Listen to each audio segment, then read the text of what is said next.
Welcome everybody to the Scale Up Show. I have a very special guest with me today. Once again, this is Ryan Staley. I have Chris Beall. Chris is the CEO of Connect and Sell. Now, Chris has got an interesting story. He's been participating in software startups as a founder at very early stage for almost the past 30 years. And he's been focused on consistently creating and taking to market simple products that be used successfully from the first time that they are touched, without taking a course or reading a manual. So I love that. His belief is the most powerful part of any software system is the human being that we inappropriately call the user. He's also the host of the podcast and Market Dominance Guys. And at Connect and Sell, he's leading a company that's doing over $24 million in revenue. Chris, welcome to the show. Happy to have you on, man. Ryan, awesome to be here. Yeah, I'm looking forward to it. And I loved our conversation. It's so funny. Some of the best conversations I have with people are before we hit the record button. So it was awesome getting a chance to know you. And I'm really excited about what you're about to share. Now, before we get super deep on some of the strategies and tactics that you use to grow companies, I would love to just have you share your superhero origin story to you, the listener, so that you can understand kind of where you come from, how you got to this point, and just some of the trials and tribulations along the way.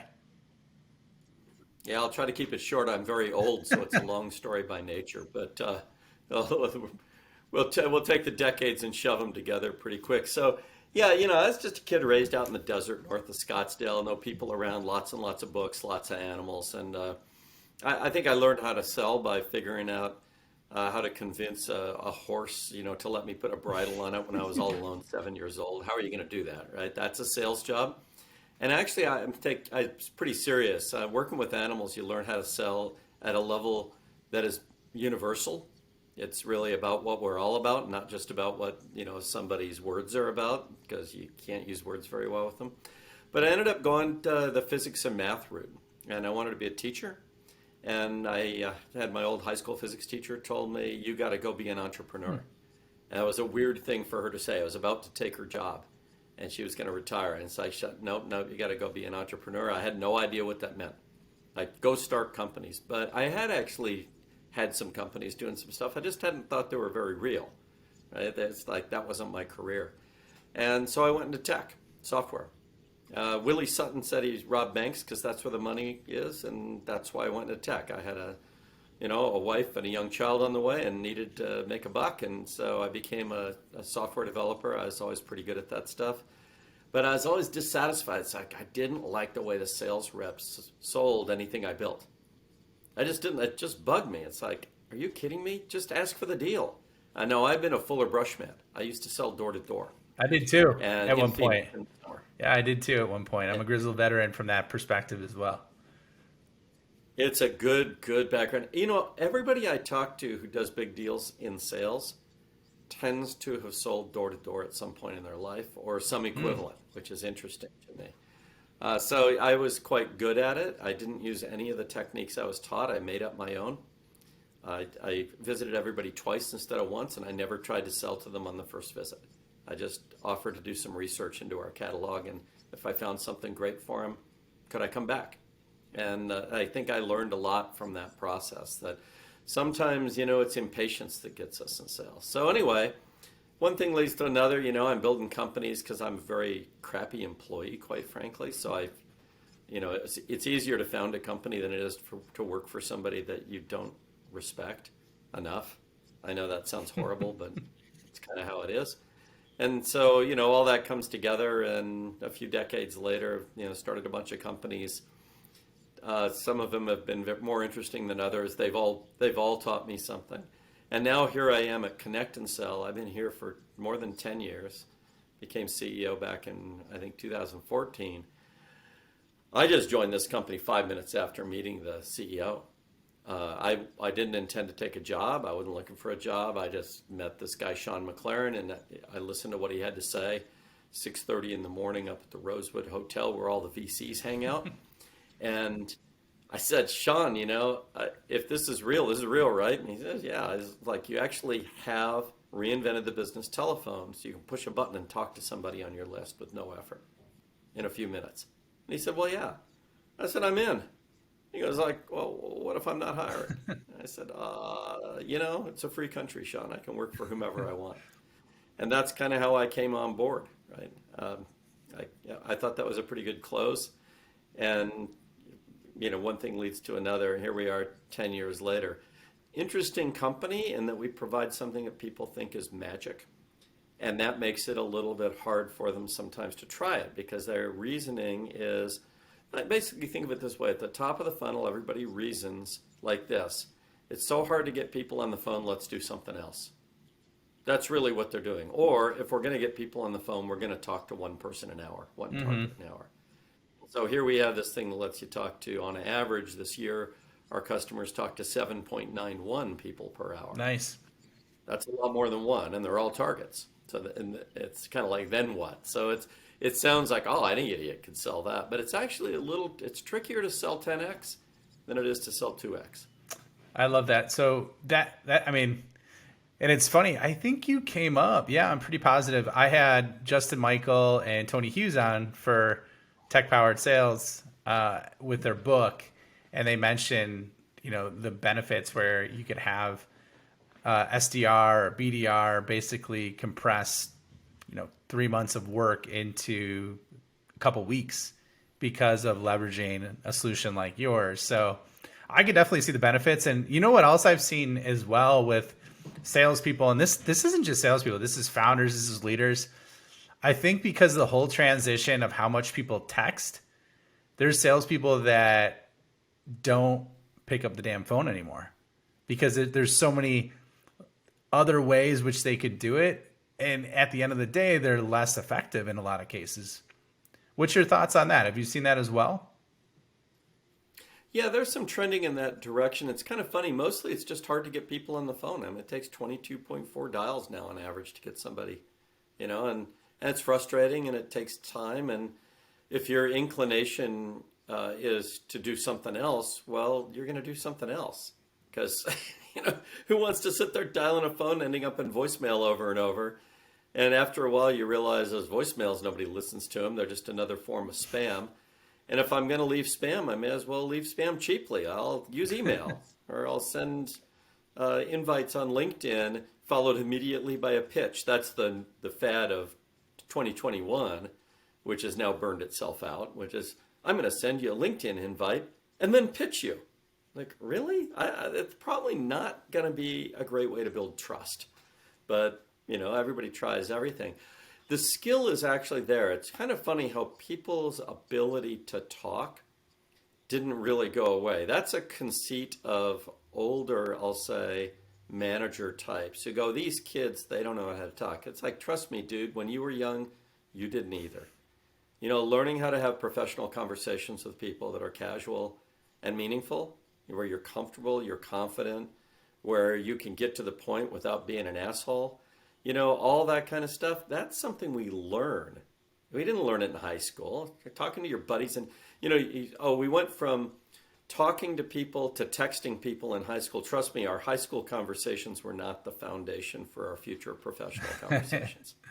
Well, it's funny because I got thrown into the fire. So not only did I have when I started my sales career, I did the door-to-door. It was, this is going to sound like I'm 100 years old, but I'm not. Yellow Page advertising, right? Which just did that for Northwestern University outside of Chicago in Evanston.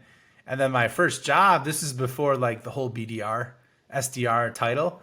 So I was and I'm doing air quotes there, inside sales, right? And basically I had to sell training packages or event packages to people. And I would dial like 250 dials a day.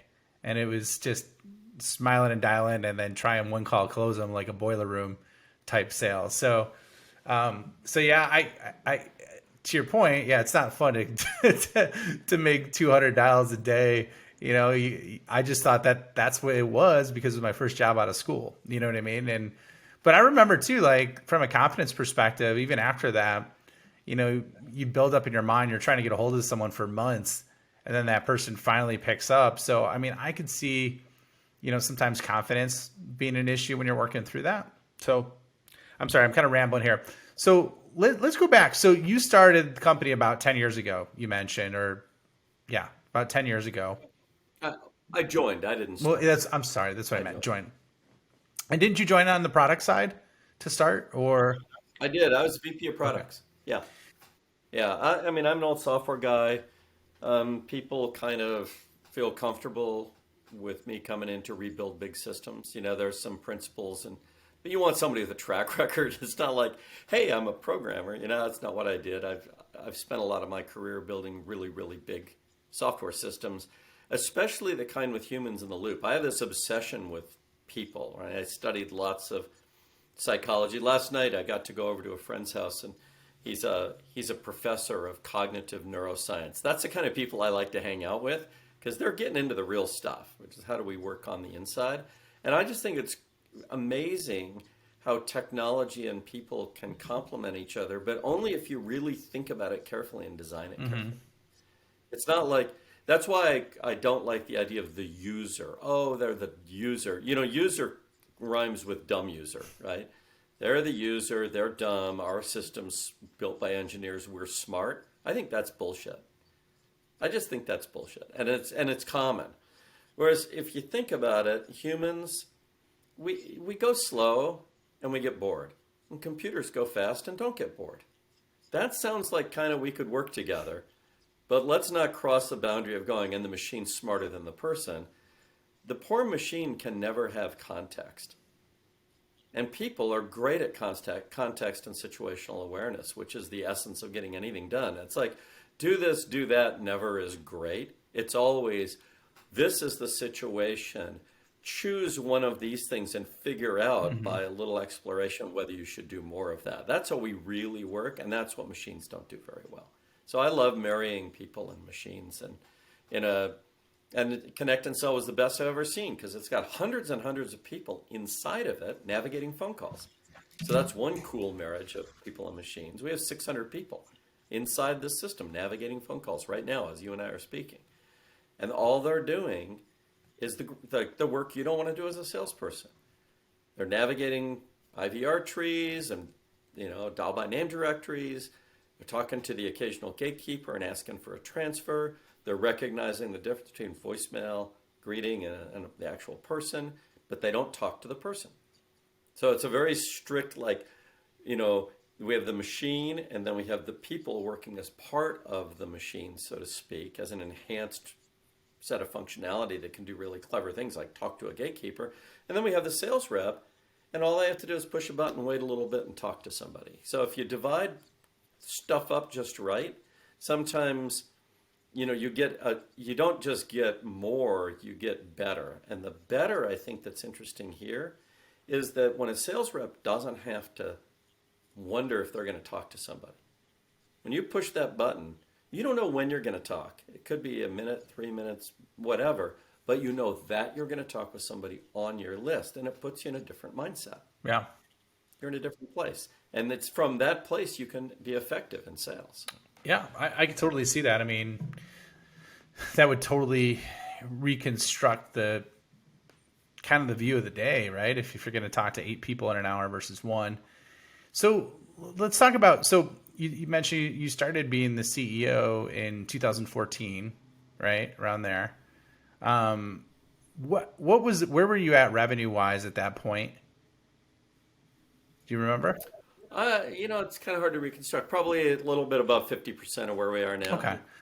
We've grown about 100% So since then. you've done that. So what was the primary way that you've grown? Because I have a lot of folks on that are founders, I should say, that are at that 10 million. They're looking to make the next jump to 20, 30 million. So I think it's pretty cool that you've taken the journey from that 12 million to 24 million. How did you do it? And what was the primary way in which you grew your revenue that much? Well, I think we're a bad example, actually. I really do. The right way to do it is to do what Jeffrey Moore referred to as crossing the chasm. And if you're into enterprise anything, that is, companies should use what you do, the best way, in my view, to cross the chasm is to treat large companies as markets of one because they're big and complex, and figure out how to get in and then grow. Land and expand strategies in large companies is ideal. We've done a fair amount of that, by the way. We have a land and expand strategy, but in a sense, we've crossed the chasm with certain companies. Right? We're not allowed to speak about them, though. This is the challenge with us. So you want to not only get in, you want it to be referenceable, and we're a little bit stuck at Connect and Sell. We provide competitive advantage.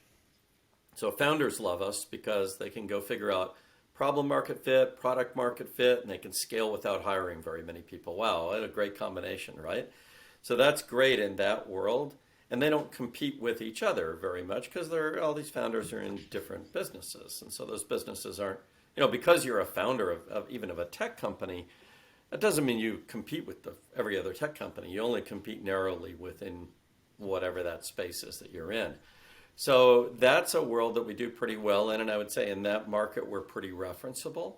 That's part of it. But the main thing we've done is kind of brute force. We have Connect and Sell. So I have a small team talking to a lot of people. So my team talks to 78,000 VPs of sales a year. Has conversations with 78,000 VPs of sales a year. And so in a sense, when you're faced with, I'll call it a chronic pre-chasm situation where you're selling competitive advantage, so nobody wants to talk about you. And we have a customer that fired a senior executive for mentioning Connect and Sell. Come on. Really? Yeah. Yeah, and that's because it's considered to be truly a weapon. I mean, we're not joking when we say this is a weapon of market dominance. It's a weapon of market dominance. Folks dominate markets by talking to everybody before their competitor talks to anybody. That's how fast it is. But that means, do you really want to talk to folks about it? I've got one customer that they'd gotten to be doing pretty well. They're kind of in the logistics and transportation industry in a funny way. And they were bought for $200 million. That's pretty good. 2.5 years later, using Connect and Sell to have hundreds of thousands of conversations, they were sold for $1 billion. Those investors made $800 million in 2.5 years on conversations. Do you think they want to tell everybody about it? That's just like, no, that's not what you want to go do it again and make another 800 million, right? You don't want to say, hey, Joe, here's something great you can use to beat me up. It's like, look, if I'm the only guy, it's the Old West, right? I'm the first person who shows up with a 6-gun. I'm not passing them out to everybody on the street. I'm going to keep my little stash, right? But most companies don't have this problem. They sell, instead of competitive advantage, which sounds great to sell, but it's not. It's great like on a point basis. I can get the idea across to somebody, but it's not great in a go-to-market sense because it doesn't spread out fast. Mm-hmm. So solving a broken mission-critical business process, identifying a market for that, which is always a list. I mean, this is my advice to founders. Never have a market be a description, always have it be a list. It's a list of actual people at companies that you want to get into because in each one, if you get in, it makes everybody else on the list cheaper to sell to and lower risk to sell to and faster to sell to. So then it goes faster and faster and faster in that market. Number 2, my advice is never worry about the size of the market. Don't worry. Go find something contained and dominate it fast. And then from that fantastic position of being the dominant player in that market, find an adjacent market usually and go dominate that one. And 3, lead with trust, not with value. That's what we've done, and we've done a good job of that. We lead with trust. We don't call you up and go, hey, wow, let's connect us all, blah, blah, blah. It's like, it's just the human voice, and would you like to learn something and attend a meeting? And then we let people try it. And I don't mean try it like a free trial. People call this a free trial. We call it a free trial on our website. Makes me want to shoot myself in the head every time I see that. And the reason is it's an experience. It's not a trial like, did it work? I mean, I once got to get in a Ferrari 455 and take it out on a racetrack. Do you think I was testing to see if a Ferrari 455 goes forward like an automobile? No, we were finding out what's the experience like to take a guy who's been driving for whatever, 50 something years, and drive on a race course, which is different, with the intent to go fast in a car that goes fast, with an instructor next to him yelling at him saying, brake hard, brake hard. So that's what we do is we just let people try it. And sometimes they make millions of dollars. So Tony Safoyan on his Cloud and Clear podcast, I was a guest on it. I think it's episode 54 at minute 20. I asked him, Tony, didn't you guys actually like build some pipeline, make some money during your Connect and Sell test drive? And his VP, Billy Franz, laughs and he says, Chris, we made tens of millions of dollars of pipeline that day in those 3 hours. So it's like a lottery ticket. Sometimes, people get lucky, but sometimes they just experience tons of conversations and go, well, hey, we're not that great. Maybe we need to get better. And that's why we do this flight school thing. It's like, okay, you want to get better? We'll teach you to get better. It's not our main line of business, but we hate amplifying suck. Yeah. I like that. You don't want to amplify suck. That's pretty cool. So then flight school, that's more the next step of working in conjunction with them, a lot more hands-on besides just providing the service, or what is that involved with? Yeah, exactly. Flight school is all about, hey, we know it's about the reps, the list, and the message. So let's start with the message and get it right. And we know a lot about the psychology of a cold call. We know when you ambush somebody, they're afraid of you. We know what to do with that. There's kind of an FBI vetted technique. In 7 seconds, you can take that fear and you can turn it into trust. Unfortunately, you only have 7 seconds to do it. After that, you're screwed. So what is it, man? What in that 7 seconds, what do you got to do to change, to shift to trust? Well, you've got to show that other person that you see the world through their eyes. So Chris Voss taught me this at a dinner one night. I asked him that very question. First, how long do we have? He says 7 seconds. I joked with him. I said, really, our research says 8 seconds. He says, your research is wrong. It's 7 seconds. Okay, got it. So I asked your question, exactly the same words that you asked. What do we have to do in those 7 seconds, right? And he says, oh, that's easy. All we have to do is show the other person we see the world through their eyes. We call it tactical empathy.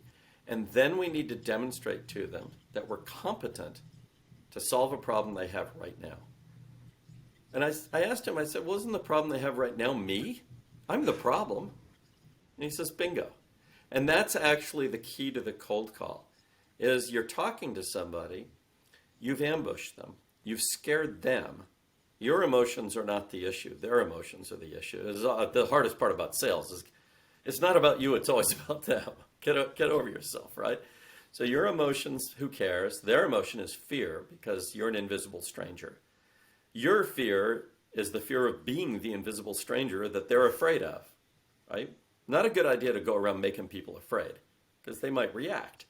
So what do you do with that? Well, if you say that you're a bad thing, that's a good thing. So you say you're a bad thing and you say it really fast and you say it really flat. Ryan, I know I'm an interruption. Do I hammer the word no? Now you see the world through my eyes. I see the world through your eyes. Got it? I get it. I'm right. a bad thing. And then I switch my voice to a playful and curious voice. That's an FBI term for a certain kind of voice, playful, curious. And I demonstrate to you that I'm competent to solve the problem you have, which is me. Can I have 27 seconds to tell you why I called? And you get it. It's like, oh, the deal is if I listen to this joker for 27 seconds, I get to leave with my self-image intact, which is all I'm looking for right now. So we all know I've got 27 seconds. I answered the damn phone, right? Yep. This guy's going to let me go. And he's going to let me go without a fight. That's what he says. And now he's armed me to say, hey, I thought you gave me 27 seconds. Boom, gone, right? So you will almost always get a chuckle and a move forward. Sometimes you get, you got 20 seconds.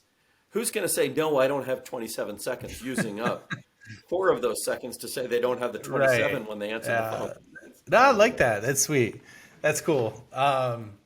Because it gives them an out too, an easy out, right, at the end. So like, all right, time's up, Okay, so we're just about up on time, Chris, and this has been delightful. So I'm going to ask you a couple of fast fire questions, just quick reactions from you in terms of what you're thinking, okay? So who's the founder or CEO that you're most impressed with today? It's Elon Musk. The dude does stuff the rest of us think is impossible, and when people make fun of him, he goes and does another one. All right, great answer. What's your favorite book that you've read over the last couple of years? Well, I reread Richard Feynman's original autobiography. He was a Nobel Prize winning physicist, and it's entitled Surely You're Joking, Mr. Feynman. And I think that there's more in there for us to learn about who we can be and how we can be with other people than anything else I've ever read. Okay, I love that. It's one I haven't heard of, so I'm gonna have to check that out. And then, what advice would you give to your 21-year-old self, knowing what you know now about business and life? My advice would have been, frankly, it's interesting because I was just about to get married. I wouldn't say not get married. That was a good thing. Um, just plunge in. You don't really have that many obligations. Just start a company, Chris. Just do it. Just you got the brains for it. You got the brass. Just Just go make do it it. happen instead of waiting. How long did you wait the first time? I don't think I started my first serious company until I was 31 or Okay, something like that. right Yeah. on. Yeah, I went to work for NCR and then I went off to Martin Marietta. We were making like rockets and big government projects, and I started my own department, which was interesting.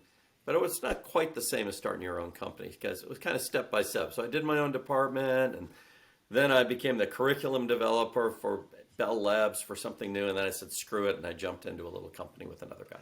Excellent, man. Well, it's been a pleasure having you on the show. I loved your insight.